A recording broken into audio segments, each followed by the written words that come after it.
Hey everyone, आज मैं फिर आप लोगों से बात करने आई हूँ और आज मैं आपको बताना चाहती हूँ कुछ जो मेरे साथ हुआ है day before yesterday. 21st of November was a nightmare for me. So I want to share this experience. ये वीडियो बनाने का मतलब सिर्फ इतना है कि मैं चाहती हूँ कि जो चीज़ मुझे नहीं पता थी, हो सकता है मैं बेवकूफ़ हूँ, हो सकता है कि कुछ लोग कहेंगे कि आपको इतनी सी चीज़ पता नहीं थी, आपने कैसे किया, लेकिन हो सकता है कुछ लोग अभी भी हैं जिनको नहीं पता हो मेरी तरह और उनसे ये भूल ना हो जाए, गलती ना हो जाए, इसलिए मैं ये वीडियो बना रही हूँ। सो मैं पेटीएम यूज़ करती हूँ। लाइक 99% मैं अपने ग्रोसरी से लेके ऊबर पे एंड एवरीथिंग मैं पेटीएम यूज़ करती हूँ। मेरे पास कैश कभी नहीं होता। अगर मेरे पास कैश होगा तो वो या तो 100 रुपीज़ या 200 रुपीज़ इतना ही रखती हूँ मैं, उससे ज़्यादा मेरे पास कैश नहीं होता कभी। 21st of November को क्या हुआ, मेरा पेटीएम मैंने यूज़ करने की कोशिश करी ग्रोसरी शॉप पे सुबह, तो वो नहीं चला। 3 टाइम्स वो नहीं चला और उसमें मैसेज आया समथिंग वेंट रॉन्ग और समथिंग ऐसे। सो आई वाज शॉक्ड कि यार क्यों नहीं चल रहा, नेटवर्क भी है। तो मैंने गूगल पे यूज़ किया और गूगल पे से मैंने कंटिन्यू किया। उसी दिन जब मेरा सुबह नहीं चला, मेरे पास दोपहर को मैसेज आता है कि your KYC is not completed and this is the number. एक नंबर आया उसमें, you can contact this person for your KYC। सो क्योंकि मैं ऊबर में भी बहुत ट्रैवल करती हूँ, तो ये KYC का जो चक्कर होता है ये ऊबर ड्राइवर्स को भी बहुत परेशान करता है। ठीक है, तो मैं KYC लगातार सुनती रहती हूँ कि मैडम मेरा KYC नहीं हुआ है, इसलिए मेरा पेटीएम नहीं चल रहा। तो मैं फ्रीक्वेंटली ये चीज़ सुनती हूँ उनसे कि KYC की वजह से उनका पेटीएम रुक गया है। तो मुझे ऐसा लगा कि शायद मेरा भी KYC या कुछ हुआ होगा, नहीं चल रहा है। और वो मैसेज मैंने कनेक्ट किया कि मेरा जो पेटीएम नहीं चला तो वो इसी का मैसेज आया होगा। मुझे बिल्कुल भी कोई और अंदाज़ा नहीं था। फिर भी मैंने उस पर कॉल नहीं किया उस नंबर पे और मैं अपना नॉर्मल डे कर रही थी। शाम को मेरे पास एक कॉल आता है और उस कॉल में वो बोलता है कि मैडम आपका KYC नहीं हो रखा है। तो मैंने कहा भैया मेरा KYC हो रखा होगा तभी तो मैं 2 साल से यूज़ कर रही थी ना अपना पेटीएम अचानक से। तो ही कन्विंस्ड मी कि आपका KYC जो हुआ था वो 60% हुआ था, 40% और बाकी है। तो मैंने कहा कि अच्छा तो मुझे क्या करना पड़ेगा। तो उसने मुझे कहा कि आपको मुझे कुछ नहीं बताना है, मैं आपको बताता हूँ और आप अपने आप अपना KYC कर सकते हो। So I was fine with it because जहाँ तक मुझे पता है था कि फ्रॉड में आपका CVV नंबर आपको किसी को नहीं बताना चाहिए और आपको अपना OTP जो आता है जब हम कोई ट्रांजेक्शन करते हैं वो OTP किसी को नहीं बताना चाहिए। तो ये डिटेल्स हैं जो आपको शेयर नहीं करनी चाहिए। और अगर कोई आपको लिंक भेजता है ऐसे मैसेज में तो आपको वो लिंक पे क्लिक नहीं करना चाहिए। लेकिन मुझे ये नहीं पता था जो मैं आगे बताने वाली हूँ। तो उसने कहा कि मैम आपको एक ऐप डाउनलोड करना है, वो है क्विक सपोर्ट करके। और फिर मैंने कहा ठीक है, होगा शायद कुछ ऐसा। और मैं डिस्टर्ब भी थी बहुत उस दिन, मेरा दिमाग सच में मेरा किसी भी चीज़ में मेरा दिमाग नहीं चला। उसने कहा क्विक सपोर्ट ऐप डाउनलोड करो और वो ऐप डाउनलोड करते ही उसने कहा कि अलाउ करो उसमें। मैंने अलाउ किया और उसके बाद मेरे मोबाइल का सारा डिटेल्स जो भी मेरे मोबाइल पे हो रहा था उसके पास चला गया। वो देख सकता था कि क्या हो रहा है मेरे मोबाइल में।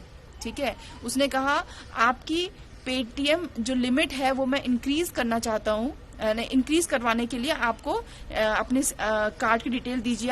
आप मुझे मत बताइए, आप खुद डिटेल डालिए और आपकी लिमिट इंक्रीज होगी। तो मैंने कहा भी उसे कि मुझे लिमिट नहीं चाहिए मुझे भैया, क्योंकि मैं अपना पेमेंट नहीं लेती। बोलते मैडम कुछ तो लिमिट रखोगे ना आप। तो मैंने कहा चल ठीक है, क्योंकि मुझे उसको बताना नहीं पड़ रहा तो आई वॉज ओके कि मुझे उसको बोलना नहीं पड़ रहा कुछ। लेकिन मुझे क्या पता था कि मैं जो डिटेल्स डाल रही हूँ वो सब वो देख पा रहा है वहां पे। फिर मैंने अपनी डिटेल्स डाली। पहली ट्रांजैक्शन हुई 1 रुपये की, तो भी मुझे शक नहीं हुआ बिकॉज ऑथेंटिकेशन के लिए गूगल पे और ये सब 1 रुपीज़ की ट्रांजैक्शन करते हैं और जो कि आपको तुरंत वापस आ जाता है आपके अकाउंट में। लेकिन जब दूसरी ट्रांजैक्शन हुई 1499 रुपीज़ की, तो आई वॉज शॉक्ड। मैंने उसको बोला भैया ये मेरे पैसे कहाँ कट गए, ये क्या हो रहा है यहाँ पे। तो उसने बोला कि मैडम आपकी लिमिट बढ़ रही है, ये पैसे आपके दोबारा अकाउंट में रिफ्लेक्ट करेंगे।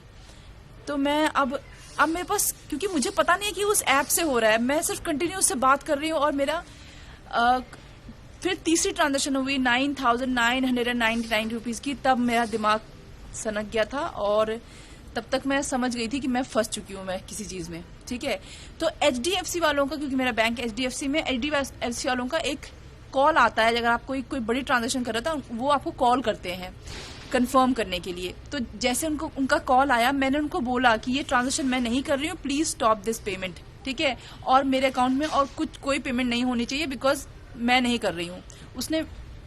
मैंने मेरे बोलने के बावजूद अगले 3-4 ट्रांजेक्शन और हुए और ऐसा कर करके मेरा पूरा अकाउंट खाली हो गया।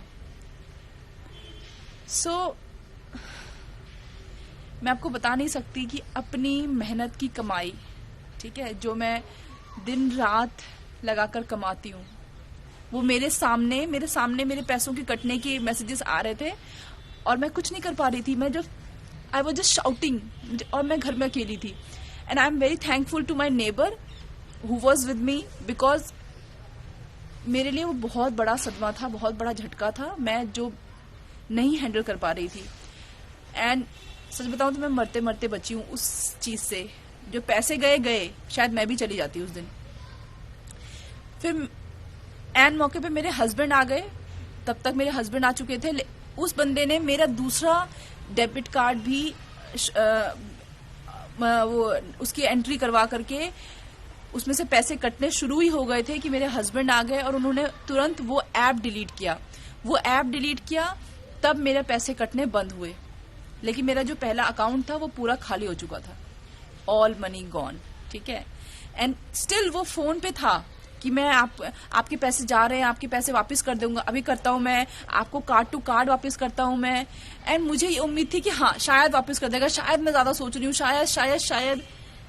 और तब तक मैं अपने सेंसेस में भी नहीं थी उसके बाद तो, कि क्या हुआ क्या नहीं हुआ।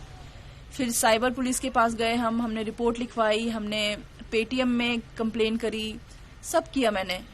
साइबर पुलिस वालों ने तो जो सुनाया मुझे सुनाया। ठीक है, कैन यू बिलीव कि मुझे अगले दिन उस बंदे का दोबारा फोन आता है, उस फ्रॉड का। ठीक है, मैंने वो फोन नहीं उठाया, that time I was in bank.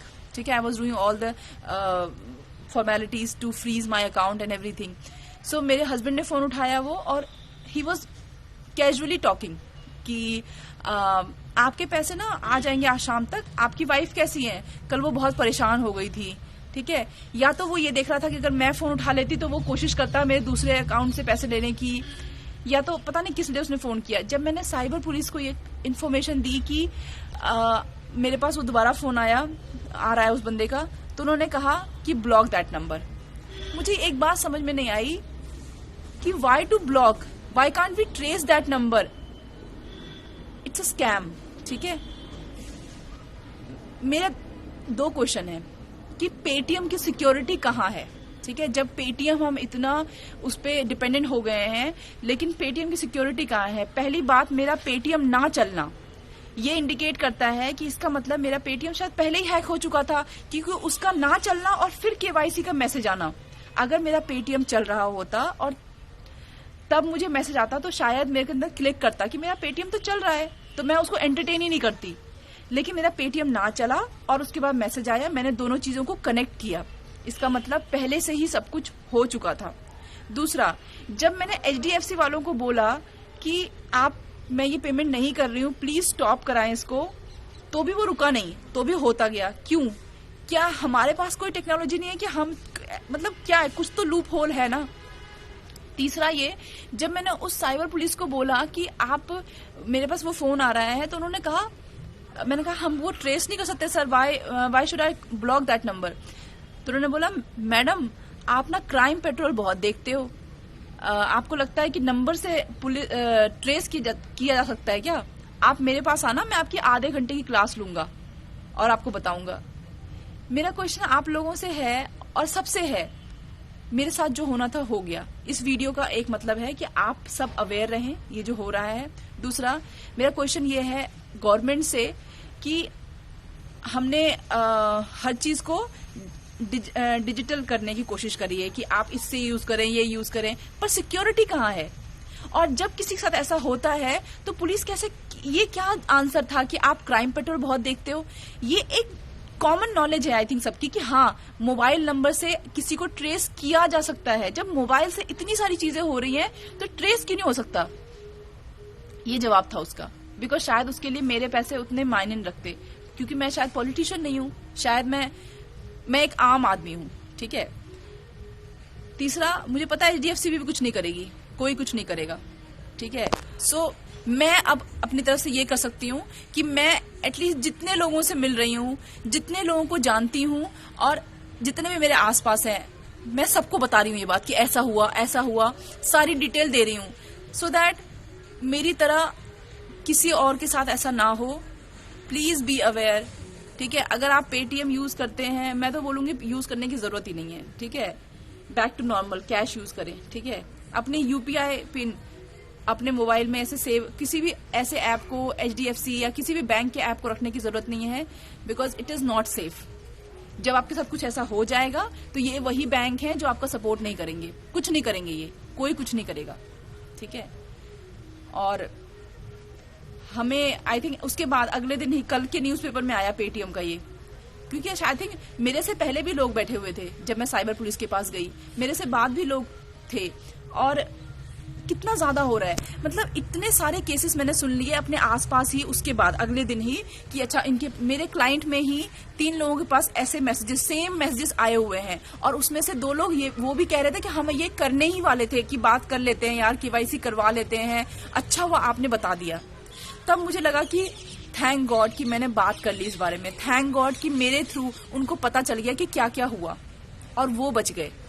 इसीलिए आपको, अगर आप किसी को जानते जो पेटीएम यूज करते हैं, so please be aware, and आप जितने लोगों को बता सकें बताएं। ठीक है। और किसी को भी इस सदमे से बचाएं, because it is not easy to handle this.